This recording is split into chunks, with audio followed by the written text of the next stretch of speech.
Bonjour à tous, donc aujourd'hui dans cette vidéo je vais vous parler du stress que j'ai eu entre le moment où j'ai terminé tous les examens de mon parcours préopératoire et le moment où j'ai eu du coup la réponse de mon chirurgien comme quoi oui j'avais bien le droit à une chirurgie bariatrique. Voilà, alors pour petit rappel du coup je ne suis pas professionnelle de santé, je vous partage simplement mon témoignage et j'ai été opérée d'une sleeve en novembre 2016.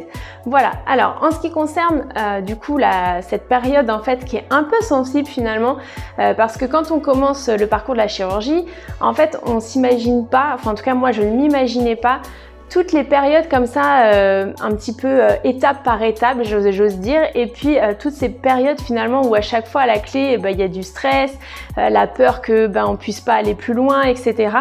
Et donc il y a cette fameuse période là où en fait j'avais fini tout mon parcours préopératoire.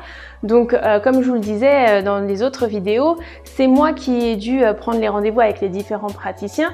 Par contre du coup c'est moi aussi qui récupérais en fait les comptes rendus à transmettre à mon chirurgien. Donc du coup j'avais pu consulter en fait un petit peu ce qu'en pensaient, ce que disaient les autres praticiens par rapport à ma santé, ma situation, si c'était favorable, pas favorable, etc. Mais du coup une fois que j'ai eu toutes ces données en main, je me disais mais est-ce que ça va être suffisant? Est-ce qu'on va me dire oui? Voilà, je me disais bon, j'ai été naturelle, j'ai pas triché entre guillemets en voulant faire passer une idée à la place d'une autre. Non, j'ai vraiment été le plus naturel possible, le plus spontané.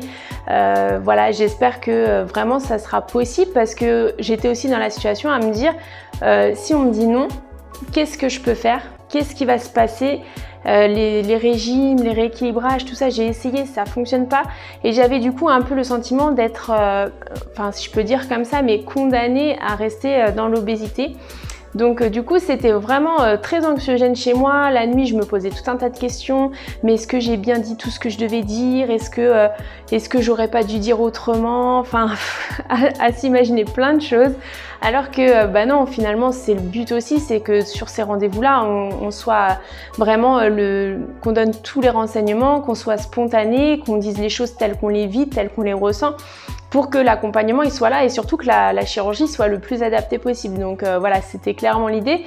Donc voilà, j'étais dans plein d'interrogations avec à chaque fois des nuits un peu stressantes, etc. Et du coup, entre la période où j'ai fini le parcours préopératoire et le deuxième rendez-vous avec le chirurgien, il s'est passé je crois 15 jours ou 3 semaines.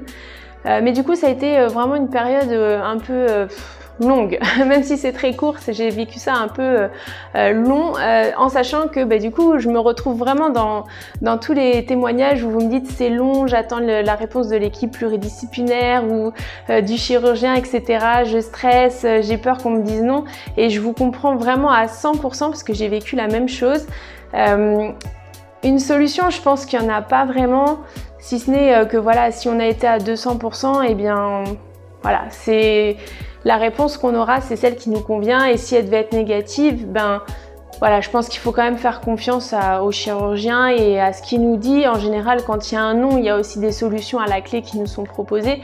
Donc voilà, il faut rester positif par rapport à ça.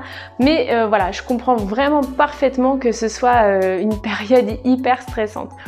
Donc quand j'ai eu mon deuxième rendez-vous, alors comme je le disais aussi, moi mon chirurgien ne travaillait pas avec une équipe pluridisciplinaire. Donc en fait au deuxième rendez-vous, je lui ai apporté tous les comptes rendus de ses confrères et les a consultés en fait devant moi.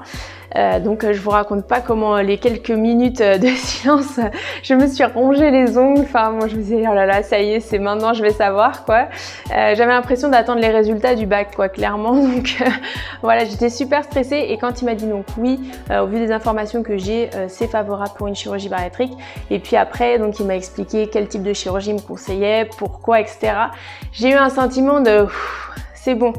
Ça y est, c'est ok, lui il est ok, donc après voilà, il reste encore des étapes, mais lui est d'accord quoi. Donc voilà, c'était vraiment un gros soulagement. Et puis voilà, encore une fois, je comprends parfaitement quand vous êtes dans cette situation. Hormis essayer de vous changer les idées, sincèrement, j'ai pas de solution miracle. Enfin, moi, j'en ai pas eu me concernant. Mais voilà, des fois, quand on s'occupe un peu l'esprit, qu'on se change les idées, ça aide aussi. Mais voilà, clairement, c'est des passages obligatoires dans les parcours préopératoires. Et finalement, il y en a quand même plusieurs et c'est vraiment des moments qui sont pas agréables. Voilà. Alors, pensez bien à me dire en commentaire si vous aussi, vous avez eu des stress par rapport à ces périodes-là ou si ça s'est passé un peu différemment. Si le délai il a été plus long, plus court, voilà, ça laisse aussi des témoignages pour tous ceux qui visionnent la vidéo.